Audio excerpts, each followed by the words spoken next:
Hi guys, it's Mrs. Juillerat, and I'm going to read the book called Lilly's Purple Plastic Purse. That's the title. How many words do you hear in that? Lilly's Purple Plastic Purse. 4 words. All right, this book was written by Kevin Henkes. He was the author. This is the title page.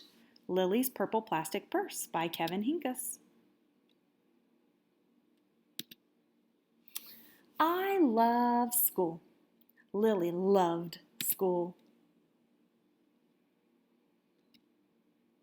She loved the pointy pencils. She loved the squeaky chalk. And she loved the way her boots went clickety-clickety-click down the long, shiny hallways. Lilly loved the privacy of her very own desk. She loved the fish sticks and chocolate milk every Friday in the lunchroom. And most of all, she loved her teacher, Mrs. Juillerat.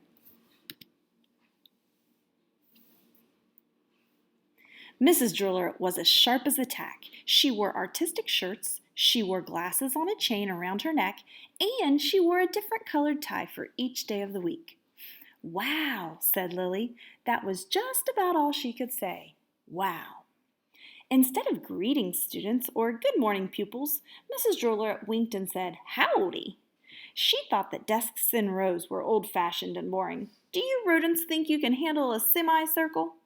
And she always provided the most tasty snacks, things that were curly and crunchy and cheesy. "I want to be a teacher when I grow up," said Lilly. "Me too," said her friends, Chester and Wilson and Victor. At home, Lilly pretended to be Mrs. Juillerat. "I am the teacher," she told her baby brother Julius. "Listen up." Lilly even wanted her own set of deluxe picture encyclopedias. "What's with Lilly?" asked her mother. "I thought she wanted to be a surgeon or an ambulance driver or a diva," said her father. "It must be because of her new teacher, Mrs. Juillerat," said her mother. "Wow," said her father. That was just about all he could say. Wow. Whenever the students had free time, they were permitted to go to the light bulb lab in the back of the classroom. They expressed their ideas creatively through drawing and writing. Lilly went often. She had a lot of ideas. She drew pictures of Mrs. Juillerat, and she wrote stories about her, too. During sharing time, Lilly showed her creations to the entire class. "Wow," said Mrs. Juillerat. That was just about all she could say. Wow. When Mrs. Juillerat had bus duty, Lilly stood in line, even though she didn't ride the bus. Lilly raised her hand more than anyone else in the class, even if she didn't know the answer. "Call on me, please, please, please, please, please." And she volunteered to stay after school to clap erasers. "I want to be a teacher when I grow up," said Lilly. "Excellent choice," said Mrs. Juillerat. One Monday morning, Lilly came to school especially happy. She had gone shopping with her Grammy over the weekend. Lilly had a new pair of movie star sunglasses, complete with glittery diamonds and a chain like Mrs. Juillerat. She had 3 shiny quarters, and best of all, she had a brand new purple plastic purse that played a jaunty tune when it was opened. Lilly wanted to show everyone. "Not now," said Mrs. Juillerat. "Listen to our story." Lilly had a really hard time listening. Lilly really wanted to show everyone. "Not now," said Mrs. Juillerat. "Let's be considerate of our classmates." Lilly had a really hard time being considerate. Lilly really, really, really wanted to show everyone. "Not now," said Mrs. Juillerat. "Wait until recess or sharing time." But Lilly could not wait. The glasses were so glittery, the quarters were so shiny, and the purse played such nice music, not to mention how excellent it was for storing school supplies. "Look," Lilly whispered fiercely. "Look, everyone, look what I've got." Everyone looked, including Mrs. Juillerat. She was not amused. "I'll just keep your things at my desk until the end of the day," said Mrs. Juillerat. "They'll be safe there, and then you can take them home." Lily's stomach lurched. She felt like crying. Her glasses were gone. Her quarters were gone. Her purple plastic purse was gone. Lilly longed for her purse all morning. She was even too sad to eat the snack Mrs. Juillerat served before recess.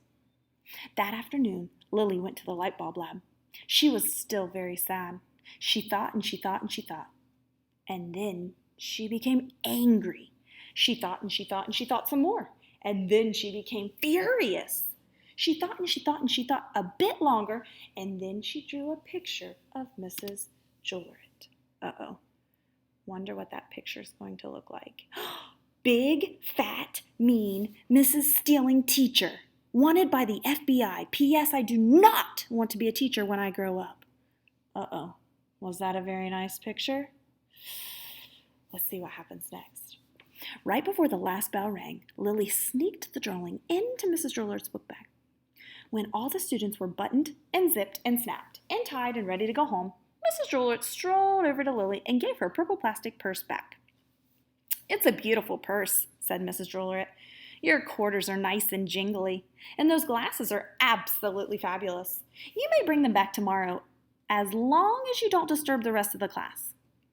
"I don't want to be a teacher when I grow up," Lilly said as she marched out of the classroom. Was that very nice? Wonder how that made her teacher feel. On the way home, Lilly opened her purse. Her glasses and quarters were inside. And so was a note from Mrs. Juillerat. It said, "Today was a difficult day, but tomorrow will be better." There was also a small bag of tasty snacks at the bottom of the purse. Uh-oh. Lily's stomach lurched. She felt like crying. She felt simply awful. Lilly ran all the way home and told her mother and father everything. Wonder why she feels bad. Instead of watching her favorite cartoons, Lilly decided to sit in the uncooperative chair. I wonder if that's like a timeout chair. "I'll stay here 1,000,000 years for Mrs. Juillerat."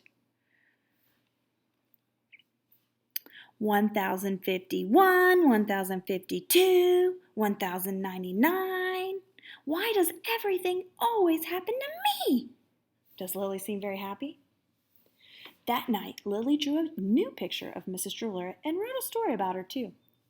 Lilly was really sorry, so everyone forgave her, even her parents, even her stinky baby brother, and especially her incredible teacher.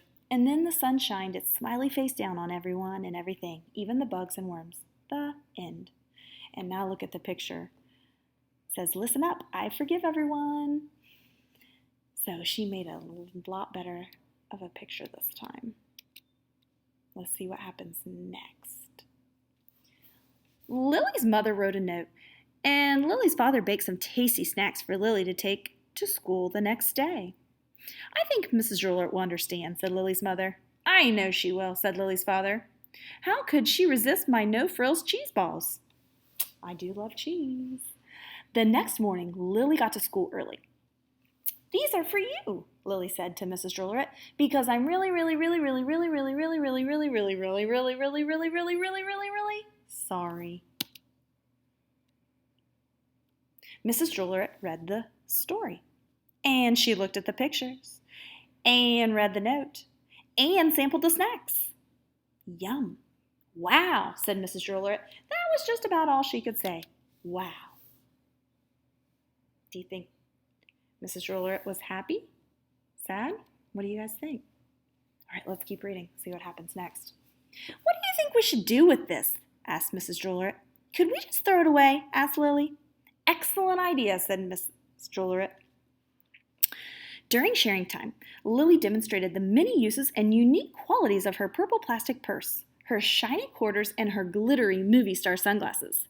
It's like having an extra pocket with a radio inside. 3 quarters are even better than $1 because they make noise. Glamorous protection from harmful rays.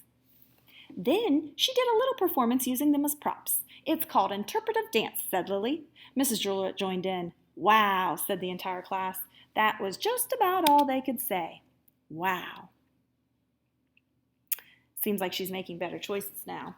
Throughout the rest of the day, Lily's purse and quarters and sunglasses were tucked safely under her desk. She peeked at them often, but did not disturb a soul. Right before the last bell rang, Mrs. Juillerat served Lily's snacks to everyone's delight. "What do you want to be when you grow up?" asked Mrs. Juillerat. "A teacher!" everyone responded. Lily's response was the loudest. "Excellent choice," said Mrs. Juillerat.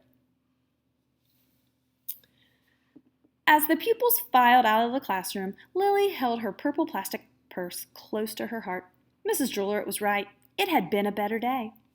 Lily ran and skipped and hopped and flew all the way home. She was so happy, and she really did want to be a teacher when she grew up. That is, when she didn't want to be a dancer, or a surgeon, or an ambulance driver, or a diva, or a pilot, or a hairdresser, or a scuba driver. The end. What do you guys think about Lily? She's quite a character, isn't she? All right, thanks for reading with me. I hope you have a great day. Bye.